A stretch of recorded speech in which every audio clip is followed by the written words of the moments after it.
এই নারীদের বিষয়ে এই জামাতে ইসলাম এবং ইসলামী ছাত্র শিবিরের কি দৃষ্টিভঙ্গি, সেগুলো যুগে যুগে প্রমাণিত।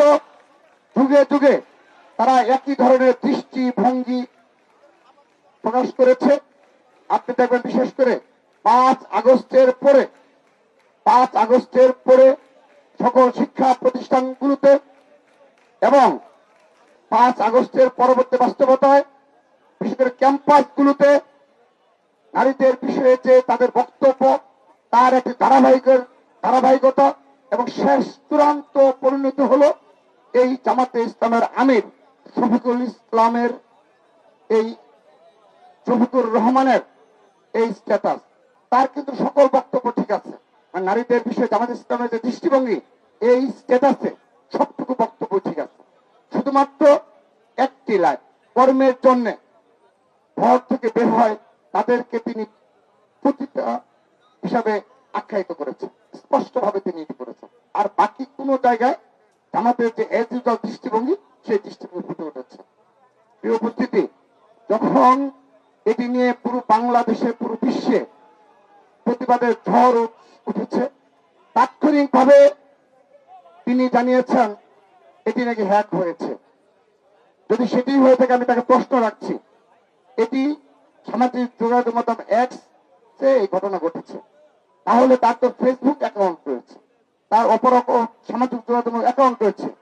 তিনি যদি এই 1-2 মিনিটের মধ্যে, 5 মিনিটের মধ্যে যদি তিনি অবতারণা করতেন যে ঠিক আছে আমার এটি হয়েছে, তারপর কিন্তু মানানসই হতো। বিশেষ করে আপনার নারী নেতৃবৃন্দ যারা রয়েছে, বাসায় বাসায় যাচ্ছে, তাদের কোনো ভিডিও ফুটেজ আপনারা পাবেন না। তারা কি বক্তব্য রাখছে, তাদের কোনো বক্তব্য আপনারা পাবেন না। যদি তাদের বক্তব্যগুলো আপনি সংগ্রহ করতে পারেন, আপনি দেখবেন এই শফিকুর রহমান তাদের আমির যে দৃষ্টিভঙ্গি পোষণ করেন, যারা কর্মক্ষেত্রের জন্য কর্ম করে নারীরা যারা বেঁচে রয়েছে, তাদের বিষয়ে তাদের বক্তব্য একই হবে। এবং জামাতে ইসলামের তৃণমূল পর্যায়ে যে নেতৃবৃন্দ যারা রয়েছে, আপনি সেখানে যান, সেখানেও যদি আপনি তাদের বক্তব্যগুলো সংগ্রহ করতে সমর্থ হন, তারা তো মিডিয়াতে আসতে চায় না। তৃণমূলের তাদের তো স্ট্রাকচার রয়েছে, নিয়ম রয়েছে। ওই যে গুপ্ত যে ঢাকা বিশ্ববিদ্যালয়ে ওপেন হলো মাত্র হয়তো 10 জন, মানে 11 জন, তারা নাকি শিবির, আর কোনো শিবির নাই ক্যাম্পাসে। ওই 10 জন 11 জন তাদের কমিটি, অর্থাৎ এরাই বক্তব্য দিবে। কারণ বাকিরা যদি বক্তব্য দেয়, তাদের বক্তব্যে এই যে শফিকুর রহমান যে ভুলটা করেছে, ঠিক একই ধরনের বক্তব্য তাদের উঠে আসে এবং তারা এটা লালন করে। জামাত ইসলাম এই শফিকুর রহমানের এই বক্তব্যকে তারা লালন করে।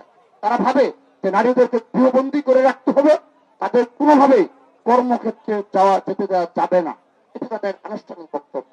সেজন্য তার এ ধরনের কুরুচিপূর্ণ বক্তব্য এবং বিগত 1.5 বছরের অধিক সময় ধরে জামাতে ইসলাম এবং ইসলামী ছাত্র শিবিরের ধারাবাহিকভাবে নারীদের নিয়ে যে কুরুচিপূর্ণ, সোশ্যাল মিডিয়াতে যে কুরুচিপূর্ণ আচরণ, বারবার তিনি এই নারীদের চরিত্র হরণ করা, আমরা তার প্রতিবাদ জানাচ্ছি এবং আমরা তার দৃষ্টান্তমূলক শাস্তির দাবি জানাচ্ছি।